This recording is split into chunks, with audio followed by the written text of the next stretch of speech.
Hello dear students, तुम्हा सर्वांचं स्वागत आहे तुमच्या आपल्या यूट्यूब चॅनलमध्ये, ज्याचं नाव आहे सायन्स ट्युटोरियल विथ वाक्सर.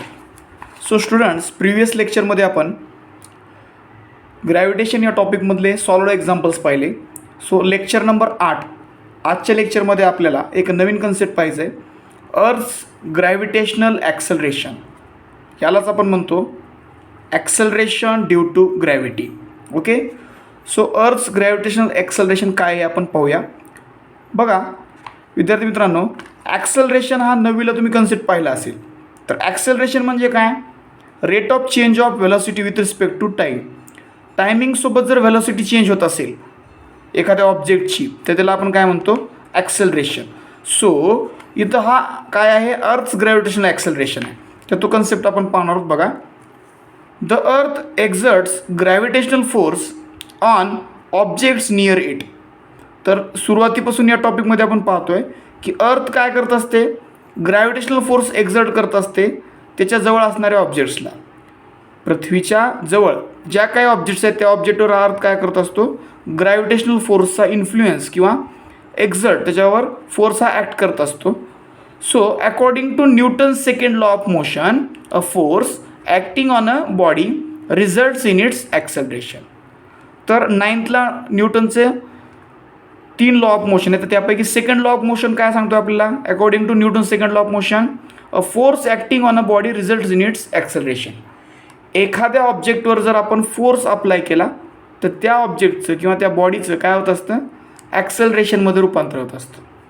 सो तो काय आहे law? Second law, F is equal to ma, म्हणजेच काय? Force is equal to mass into acceleration. तर त्या ऑब्जेक्टचं काही ना काहीतरी मास असेल, तर त्या XYZ मास असलेल्या ऑब्जेक्टवर जर आपण फोर्स अप्लाय केला तर त्या मास असलेल्या ऑब्जेक्टचं काय होतं? ॲक्सेलरेशन होतं.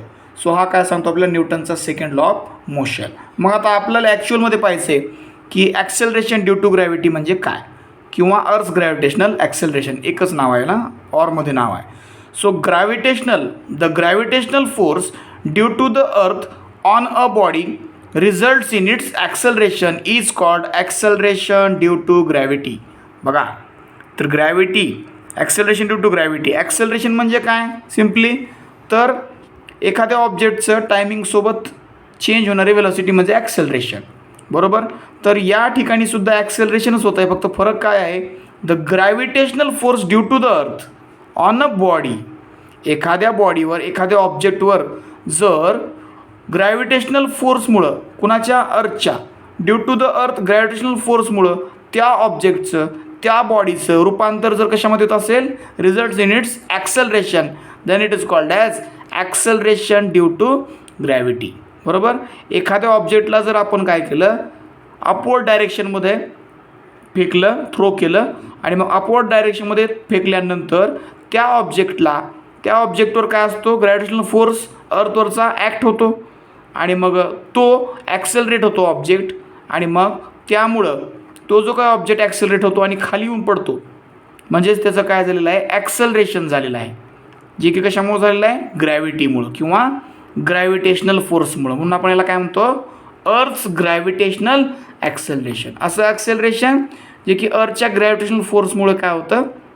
रिझल्ट होतं, म्हणजे आपल्याला भेटतं, त्याला म्हणायचं अर्थ्स ग्रॅव्हिटेशनल ॲक्सेलरेशन किंवा ॲक्सेलरेशन ड्यू टू ग्रॅव्हिटी. येतं लक्षात? सो हा झाला अर्थ्स ग्रॅव्हिटेशनल ॲक्सेलरेशन किंवा ॲक्सेलरेशन ड्यू टू ग्रॅव्हिटी. मग या ॲक्सेलरेशन ड्यू टू ग्रॅव्हिटीला सिम्बॉल असेल small g. It is denoted by small g. Okay, so SI unit काय असेल? स्मॉल जीचं, म्हणजेच ॲक्सेलरेशन ड्यू टू ग्रॅव्हिटीचं. The SI unit of small g is metre per second square.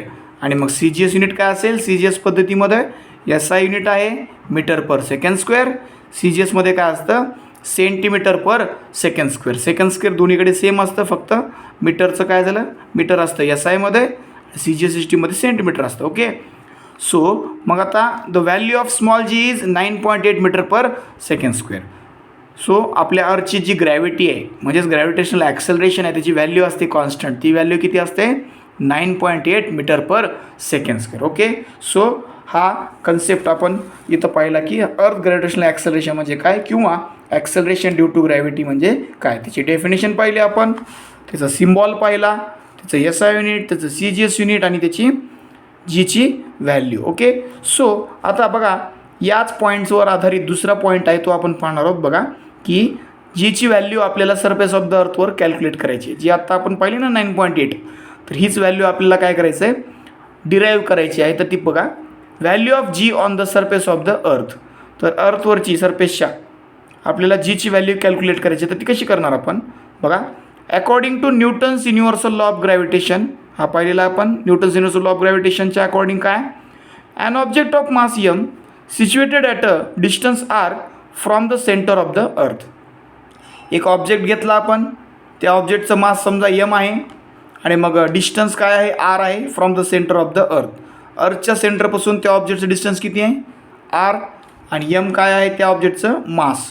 तर law of gravitation काय भेटेल आपल्याला, F is equal to capital G capital M small m upon r². तर पहा, capital G M1 M2 upon r² हा आपण formula Newton's universal law of ग्रॅव्हिटेशनमध्ये पाहिलेला आहे. सो आपण M1च्या ऐवजी इथं काय घेतलं, अर्थचं mass that is capital M, आणि M2च्या ऐवजी काय घेतलं आपण, small m that is mass of object, आणि मग r काय आहे, r² जशाल तसं आहे, जे की काय आहे, सेंटर ऑफ द अर्थपासून ऑब्जेक्टचं डिस्टन्स आहे. सो याला दिलं आपण इक्वेशन नंबर 1.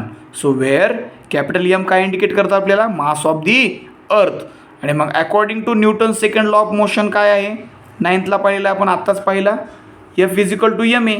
सो इथं काय घेतलं आपण, F is equal to mg, कारण इथं ॲक्सलरेशन नसून काय आहे, ग्रॅव्हिटेशनल ॲक्सलरेशन आहे. सो त्याचा सिम्बॉल आपण आत्ताच पाहिला g आहे, म्हणून काय घेतला formula, according to Newton second law of motion F is equal to maच्या ऐवजी mg. a म्हणजे ॲक्सेलरेशन, g म्हणजे ग्रॅव्हिटेशनल ॲक्सेलरेशन. सो ह्याला दिले इक्वेशन नंबर 2. सो इक्वेशन 1 आणि 2 वरून, फ्रॉम इक्वेशन 1 आणि 2 वी गेट काय भेटतं आपल्याला, ह्या दोन इक्वेशनला कंबाईन करायचं. कसं बघा, दोन्ही इक्वेशनचं लेफ्ट हँड साईड इक्वल आहे, F आहे हा फोर्स, हा सुद्धा फोर्स आहे. सो हा फोर्स जो काही आहे mg is equal to GMM upon r², हे आपण इक्वल टू समोरासमोर लिहू शकतो. यांची डावी बाजू सेम असेल तर उजवी बाजू समोरासमोर लिहू शकतो आपण, हा गणिताचा रूल आहे, हो की नाही. सो mg घेतला आपण, mg is equal to GMM upon r². Okay, mg is equal to GMM upon r². So या mg मधलं स्मॉल m आणि GMM अपॉन r² मधलं स्मॉल m कॅन्सल झालं. सो फायनली काय भेटला फॉर्म्युला आपल्याला, small g is equal to GM upon r², GM upon r². ह्याला दिलं आपण इक्वेशन नंबर 3. ओके, सो आता काय कंडिशन आहे बघा, तर ऑब्जेक्ट जो काही सिच्युएटेड आहे सेंटर ऑफ द अर्थपासून, तर तो सरफेस ऑफ द अर्थवर जर असेल ऑब्जेक्टचं डिस्टन्स, तर त्याला आपण स्मॉल आरची ऐवजी काय घेतो, radius of earth. Small r is equal to काय केलं आपण, capital R. So G is equal to GM upon small r²च्या ऐवजी काय आलं, कॅपिटल R². ह्याला दिलं आहे आपण equation number 4. So mass of the earth constant value असते बघा, कॅपिटल M किती आहे, 6 × 10⁻24 kg. आपण एक्झाम्पलमध्ये सुद्धा पाहिली होती व्हॅल्यू, कॉन्स्टंट व्हॅल्यूज असतात ह्या. रेडियस ऑफ अर्थ कॅपिटल R काय व्हॅल्यू आहे, कॉन्स्टंट 6.4 × 10⁻6 मीटर. आणि मग कॅपिटल Gची व्हॅल्यू तर आपल्याला माहीतच आहे, जी की आपण महिंद्रा आणि विराटच्या प्रॉब्लेममध्ये यूज केलेली आहे, आणि आपण युनिव्हर्सल लॉ ऑफ ग्रॅव्हिटेशनमध्ये सुद्धा ही व्हॅल्यू लक्षात ठेवलेली आहे, किंवा 6.67 × 10⁻11 ही Gची व्हॅल्यू आपण पुटअप केली, इंटू Mची व्हॅल्यू कॉन्स्टंट 6 × 10⁻24 अपॉन 6.4 × 10⁻6 ब्रॅकेटचा स्क्वेअर. ही काय आहे, रेडियस ऑफ अर्थची व्हॅल्यू आहे, जी की इथं आपण पुटअप केली. सो फर्स्ट स्टेपमध्ये आपण काय केलं, या फॉर्म्युल्यामध्ये GMR या सगळ्या कॉन्स्टंट व्हॅल्यूज पुटअप केल्या. सेकंड स्टेपमध्ये आपण काय केलं, व्हॅल्यू एका साईडला केलं, 6.67 आणि इंटू 6 हे एका साईडला केलं, इंटू 10⁻11 10⁻24 हे एका साईडला घेतलं, पॉवर. सो याचं काय केलं आपण, याला थोडंसं ओपन करून लिहिलं, 6.4चा स्क्वेअर, 6.4 × 6.4 याला थोडीशी फोड करून लिहिलं, 10⁻6चा पॉवर आपण घेतला, 10⁻6चा पॉवर काय करायचं, 10⁻12.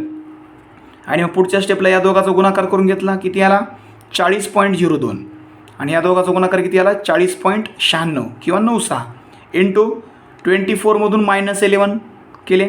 सो किती आले, 13 10⁻13, आणि इथं खाली काय 10⁻12. सो या दोघाचा गुणाकार 40.02, या दोघाचा स्क्वेअर 6.4चा स्क्वेअर, म्हणजे याच्यासोबत मल्टिप्लाय केलं तर 6.4 सोबत मल्टिप्लाय केल्यानंतर किती आलं, 40.96. सो 40.02ला 40.96ने डिवाइड केलं तर किती येतं 0.977. आणि मग 10⁻13 हा 12 10⁻12 जो आहे तो वरी गेल्यानंतर काय झाला मायनस झाला.